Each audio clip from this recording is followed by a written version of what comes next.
যে জগতে রয়েছি সেটা হচ্ছে মায়ার জগৎ। ভগবানের মায়ার জগৎ মানে এই আছে তো এই নেই। কিছুদিন আমরা এই দেহে ছিলাম না, হয়ে গেলাম, আবার কিছুদিন পরে এই দেহে থাকবো না। ওকে বলে আছে তো এই দেখা গেল, আবার দেখা গেলো নেই, আবার অন্য কোনো জীবনে অন্য কোথাও। এই বারবার দেহ পাল্টানো, বারবার ঘর দুয়ার পাল্টানো, বারবার পরিচিতি পাল্টানো, হ্যাঁ, তার কোনো স্থায়িত্ব নেই, একে বলা হয় মায়ার জগৎ। কিন্তু যেটা নিত্য জগৎ, নিত্য পরিচিতি, আনন্দময় জগৎ, সেটা হচ্ছে বৈকুণ্ঠ জগৎ। আর সেই জগতের সঙ্গে যুক্ত থাকতে হলে সেখানে যেতে হবে। সেই যাওয়ার পন্থাটা কি, সেই কানেকশান মানে যোগ, সেই পন্থাগুলো শেখানো হয়েছে শ্রীমদ্ ভগবদ গীতায়। কর্ম করতে বলা হচ্ছে না, কর্মযোগ। কীরকমভাবে কর্ম করলে ভগবানের সঙ্গে যোগ করা যায়। জ্ঞানের কথা বলা হচ্ছে না, জ্ঞান যোগ। কোন জ্ঞানে ভগবানের কাছে যাওয়া যায়, যেটা আমরা নিত্য জীবন পেতে চাই। এই জগতের সমস্যা কি?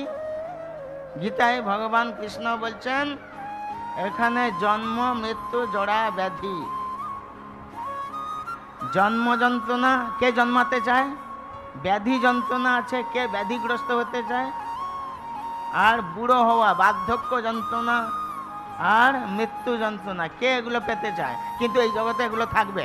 সে আপনার টাকা পয়সা থাকুক, ওষুধ থাকুক আর ডাক্তার থাকুক, থাকবে, সবসময় থাকবে। আর এই জগতে যতদিন থাকবে সবসময় উৎকণ্ঠাময় জগতে উৎকণ্ঠাই সার, কিছু লাভ নেই।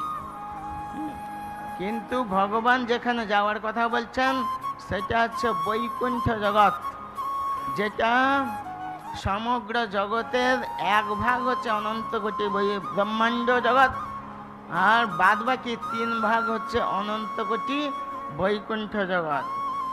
যে ভগবান কে, কোথায় থাকে, তার সঙ্গে কীরকম যোগাযোগ, কি ব্যাপার, সেই প্রসঙ্গ বলতে বলতে বলতে বলতে তিনি যোগীদের কথা বলছেন, যারা যুক্ত আছে ভগবানের সঙ্গে, যোগ যুক্ত হওয়ার ইচ্ছা আছে যার, তাকে বলা হয় যোগরুক্ষু। আর যারা এই যোগাযোগ কানেকশন করার চেষ্টা করছে তাদেরকে বলা হয় যোগারূঢ়।